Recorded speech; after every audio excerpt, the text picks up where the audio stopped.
ఈరోజు దేశంలోనే పెద్ద సంఘటన 54 మంది చనిపోయారు. అంటే ముఖ్యమంత్రి గారు ఆ రోజు వచ్చినప్పుడు ఒక్కొక్కరికి ₹1 కోటి ఇస్తామని చెప్పారు.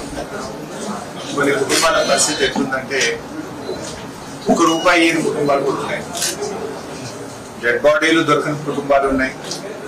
కొన్ని కుటుంబాలు డెడ్ బాడీస్ దొరికినా ₹1 ఇవ్వలేదు. ఒక అమ్మాయి ఇక్కడ ఉంది, సంజు దేవి. అయ్యమ్మా సంజు దేవి వాళ్ళ భర్త చోటేలాల్ కల్ చనిపోయారు. వీళ్ళ భర్త, ఈ అమ్మాయి పేరు సంజు దేవి, మధ్యప్రదేశ్ రాష్ట్రము. ఈ అమ్మాయిది సాత్నా జిల్లా. చనిపోయినప్పుడు ఇచ్చిన ₹1,00,000 తప్ప కొంతమందికి ₹10 లక్షలు ఇచ్చారు. ఈ అమ్మాయికి ఆ 10 లక్షలు కూడా రాలేదు. ఆ బతావా కలెక్టర్ సార్ क्या हुआ?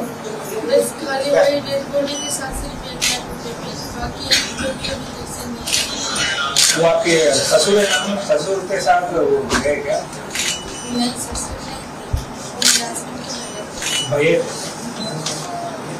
సో కనీసం వీళ్ళకి ₹10 లక్షలు మీరు ₹1 కోటి ఇస్తామని చెప్పారు. కొంతమందికి 10 లక్షలు ఇచ్చారు. 10 లక్షలు కూడా అమ్మాయికి రాలేదు. ఈ అమ్మాయి ఎప్పుడు ఫోన్ వస్తుందో అని ఆ ఫ్యూనరల్ రిచువల్స్ కూడా చేయకుండా ఇక్కడ ఉన్నది. పోయింది, డెడ్ బాడీ ఆడ వదిలిపెట్టి 2 రోజుల్లో వాపస్ వచ్చింది. ఆ 11వ రోజు 10వ రోజు కూడా ఈడ పిలుస్తారేమో, పైసలు ఇస్తారేమో, ఈడ లేకపోతే ఇయ్యరేమో అని రిచువల్స్ కూడా ఇచ్చిపెట్టి వచ్చి ఇక్కడ వెయిట్ చేస్తే నెల రోజుల నుంచి ఆఫీసులో చుట్టూ తిరుగుతుంది. ₹1 ఇస్తలేదు, ఎవరు స్పందిస్తలేదు అమ్మాయికి. అంటే ఇచ్చిన 10 lakhs కూడా రాలేదు. మీరేమో బయట స్టేట్మెంట్లు అందరికి 10 లక్షలు ఇచ్చినా మిగతా ₹1 ఇస్తున్నాం అన్నారు. She did even get 10 lakhs. అట్లే ఇంకొకరు సిద్ధార్థ్ గౌడ, ఒరిస్సా. ఉన్నావా బాబు?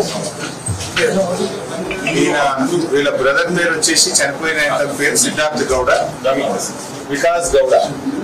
है बेटा సిద్ధార్థ్ గౌడ का भाई వికాస్ గౌడ.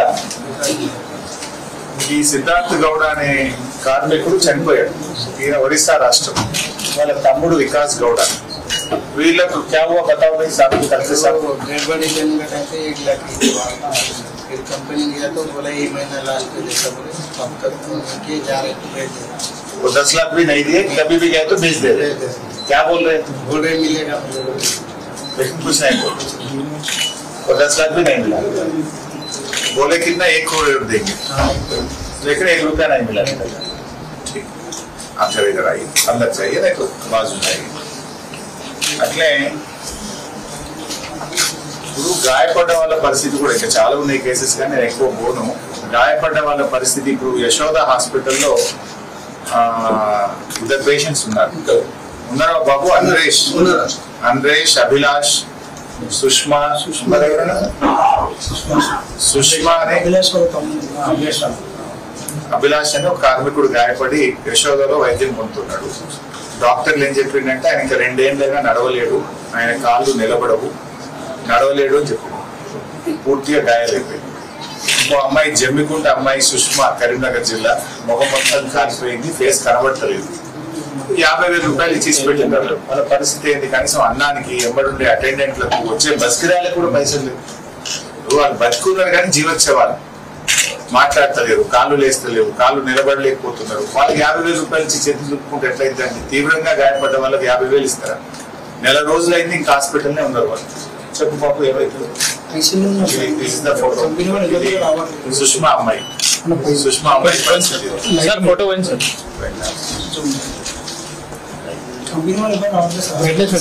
బిల్ ఒకటి పే చేసుకుంటున్నారు తప్ప ఓన్లీ ఫోన్ కాంటాక్ట్ మాత్రం.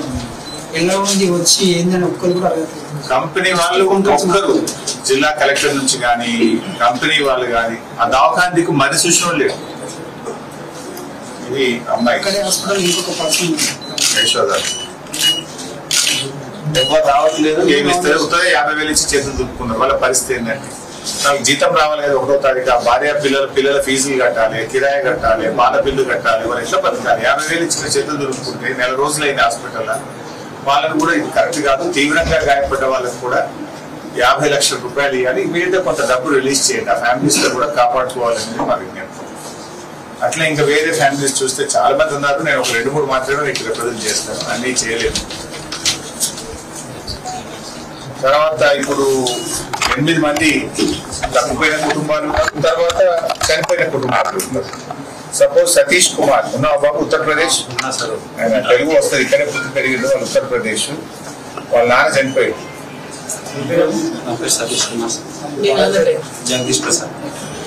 జగదీష్ ప్రసాద్ అని వీళ్ళ నాన్న చనిపోయాడు, వాళ్ళు ఉత్తరప్రదేశ్. కాకపోతే ఈ బాబు ఈడ పుట్టి పెరిగింది అంటే తెలుగు వస్తుంది. ఇప్పుడు వాళ్ళకి ఏమైంది, పోలీస్ స్టేషన్ పోయి ఎఫ్ఐఆర్ అడిగితే ఇస్తలేదు, పంచనామా రిపోర్ట్ అడిగితే ఇస్తలేదు. ఎందుకంటే వాళ్ళకి ఇన్సూరెన్స్ క్లెయిమ్ చేసుకోవాలి, ఇంకేదైనా క్లెయిమ్ చేసుకుందామంటే ఏమంటారు పోలీసు వచ్చారు. నేను డిఎస్పీ ఆఫీస్కి విజిట్ అయినా సార్ లాస్ట్ ఫ్రైడే. అడిగి ఇక్కడ పంచనామా ఎఫ్ఐఆర్ కాపీ అడిగారు సార్ వాళ్ళు, ఇన్సూరెన్స్ వాళ్ళు. నేను అక్కడ వెళ్ళి అడిగితే మీరు ఒకసారి మండే రండి, మేము డీటెయిల్స్ అన్నీ వెరిఫై చేసి మీకు ఇస్తాము అన్నారు. మండే ఈరోజు మార్నింగ్ డిఎస్పీ ఆఫీస్లో ఫోన్ చేశారు, 12 తర్వాత ఒకసారి రావాలి చూస్తాము అన్నారు. వాళ్ళకు బేసికలీ అందరికి కూడా చనిపోయిన వాళ్ళకు panchnama copy, FIR copy, death certificate ఇవి ఇవ్వడానికి ఒక సెట్ పెట్టి ఇచ్చేయాలి కదండి. వేరే వేరే రాష్ట్రాల్లో ఎక్కడ తిరగాలి ఆఫీసర్ చుట్టూ వాళ్ళు. ఎఫ్ఐఆర్, పంచనామా, డెత్ సర్టిఫికెట్ ఒక పేపర్లో పెట్టి వాళ్ళకి ఇచ్చేయండి దయచేసి.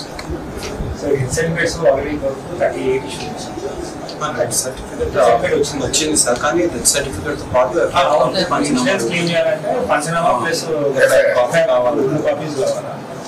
మీకు నేను ఎక్కడ ఉంటారు, ఇస్నాపూర్లో ఉంటుంది సార్. నేను ఇస్నాపూర్ మున్సిపల్ ఆఫీస్లో పెట్టి అందరికి ఆఫీసర్ రెడీగా ఉన్నాయి. మిస్సింగ్ పర్సన్స్ మాట్లాడు. మీ పేరేనా? నా పేరు హరి సార్. హరి. వెంకటేష్.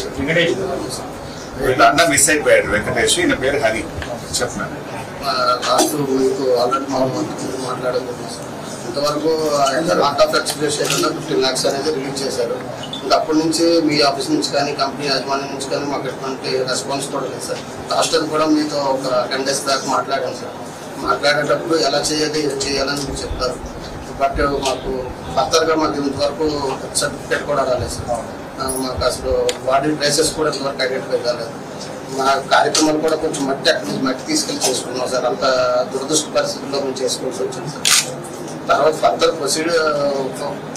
ప్రొసీజర్స్ ఏంటి అనేది కూడా మీరు చెప్పాలి సార్. ముగిద్దాం, చాలా మంది ఉన్నారు కానీ ఒక్కటన్నా ఇద్దరు చెప్పి జస్ట్ చేస్తున్నా. అమ్మాయి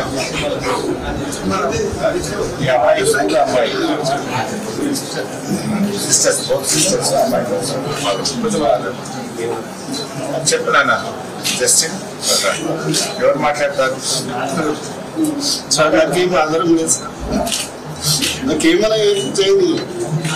ఇప్పుడు ఏమైంది, 10 లక్షలు ఇచ్చారు, మిగతా 10 లక్షలు ఇచ్చారు సార్. ఇచ్చారు, ఇంకా ఇస్తారు, ఇంకా 45 ఇస్తారు. మాకు డెట్ సర్టిఫికేట్ ఏదైనా నాకు ఇస్తే సార్.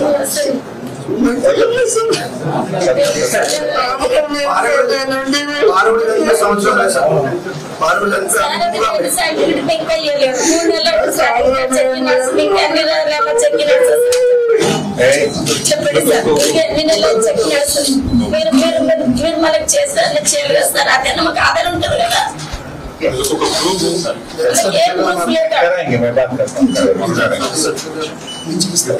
मोइनुद्दीन खान साहब कल्चरल बांधेगा, ये बिहार से है। मोइनुद्दीन खान बिहार से है। क्या हुआ जरा बताओ, क्या तकलीफ है आप? 28 दिसंबर उधर जाओ 28 दिन मेरे को 10 लाख रुपया दिया। ये 3 लोगों का ये दिया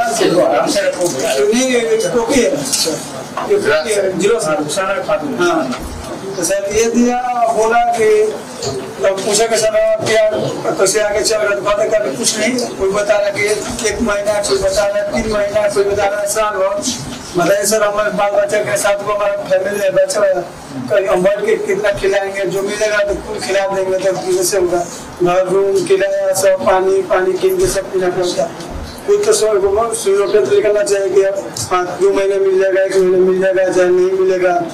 तो मैं कुछ देखता अपना रास्ता नहीं पड़ता, नहीं कमा रहे हैं, नहीं बच्चा देख रहे हैं सब। 4 लड़की भी एक लड़की की शादी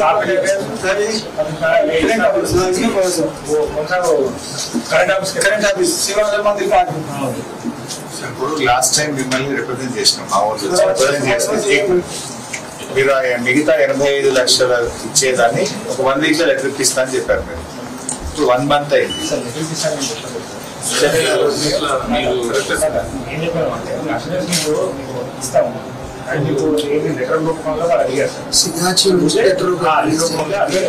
సో బట్ ఏంటంటే వాళ్ళు ఏమంటే వాళ్ళు పిలిపించి ఫ్యామిలీ టు ఫ్యామిలీ మాట్లాడారు మేము ఇండియాలో సెటిల్ చేస్తామని ఈ రుసాన కార్డు ఇది మాకు ఐడెంటిఫై కేసెస్ కేసు సో మొన్న లాస్ట్ కంపెనీలో లాస్ట్ వీక్ 2 days పిలిచారు 5 members పిలిచారు 7 members పిలిచారు సో 12 members 10 lakhs ఇచ్చారు అప్పుడు ఏదో 1 lakh ఇచ్చారు వాళ్ళకి ఇప్పుడు అడిషనల్గా మనకి 10 lakhs ఇచ్చారు సో ఇట్లా రిమైనింగ్ వాళ్ళకి ఈ వీక్ డిస్బర్స్మెంట్ చేస్తారు 10 లక్షలే అంటున్నారు ముఖ్యమంత్రి గారు చెప్పేది ₹1 కోటి సార్ మీరు ₹1 ఎప్పటిలోకి ఇస్తారు నెల అయిపోయింది ఎన్ని రోజులు తిరగాలి వాళ్ళు యూపీ బీహార్ ఒరిస్సా ఛత్తీస్గఢ్ జార్ఖండ్ వాళ్ళు ఎన్ని రోజులు ఉంటారు సార్ మా రిక్వెస్ట్ ఇంకోటి మీరు గమనించిందో లేదో అసలు ఎఫ్ఐఆర్ ఇది ఇంతవరకు మీరు ఎఫ్ఐఆర్ చేశారు కంప్లైంట్ ఎవరు ఇచ్చారు మీకు ఒక కార్మికుడి పిల్లవాడు కంప్లైంట్ ఇచ్చింది ఇది ఎఫ్ఐఆర్ కాపీ ఇలా ఎఫ్ఐఆర్ లో చాలా స్పష్టంగా ఆ పిల్లోడు యశ్వంత్ వాళ్ళ తండ్రి పేరు చనిపోయిన జగన్మోహన్ తండ్రి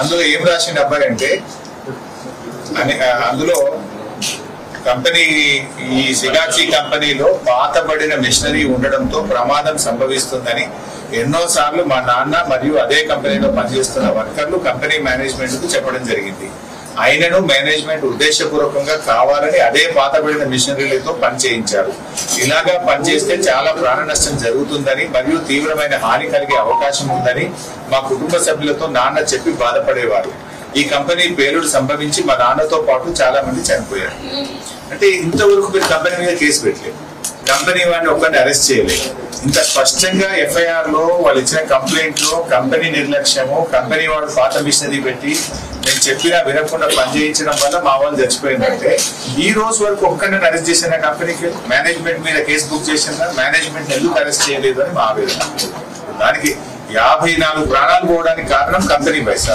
అందువల్ల దయచేసి మీరు వెంటనే ప్రభుత్వానికి చెప్పండి పోలీసుకి చెప్పండి కంపెనీ మీద కూడా తగిన చర్యలు స్ట్రిక్ట్ గా తీసుకోవాలని చెప్పి కూడా మా విజ్ఞప్తి సో ఫైనల్ గా మా వీళ్ళందరి తరఫున మా విజ్ఞప్తి ఏంటంటే వాళ్ళకి ఇస్తామన్న ₹1 ఇప్పటికి నెల అయింది వారంలు ఇస్తారా 10 రోజులు ఇస్తారా స్పష్టమైన డేట్ పెట్టి వాళ్ళకి డబ్బులు ఇప్పించండి మీరు డేట్ చెప్పండి ఎన్ని రోజులు ఇస్తారో చెప్పండి లేదంటే మాత్రం మేము టెంట్ వేసి మరి వాళ్ళ తరఫున దీక్ష చేయాల్సి వస్తుంది పోరాటం తీవ్రం చేయాల్సి వస్తుంది ఇట్లాంటి సంఘటన ఆంధ్రప్రదేశ్ లో జరిగింది ఒకసారి ఆగస్టు 24 3 రోజుల లోపల ₹1 చెక్ ఇచ్చింది ఆంధ్రప్రదేశ్ లో ఇక్కడ ఏమైతుంది పైసా నెల అయిపోయినా ఇంతవరకు కొంతమందికి 10 లక్షలు కూడా రాలేదు సో కైండ్లీ అందరికీ డబ్బు ఇవ్వండి ప్రభుత్వం చెప్పిన విధంగా అందరికీ ₹1 ఇవ్వండి తీవ్రంగా గాయపడ్డ వాళ్ళకి 10 లక్షలు ఏ మూలకు సరిపోవు వాళ్ళకి 50 లక్షలు ఇవ్వాలని విజ్ఞప్తి అండ్ వాళ్ళ ఫ్యామిలీస్ కు జాబ్స్ ఇప్పించండి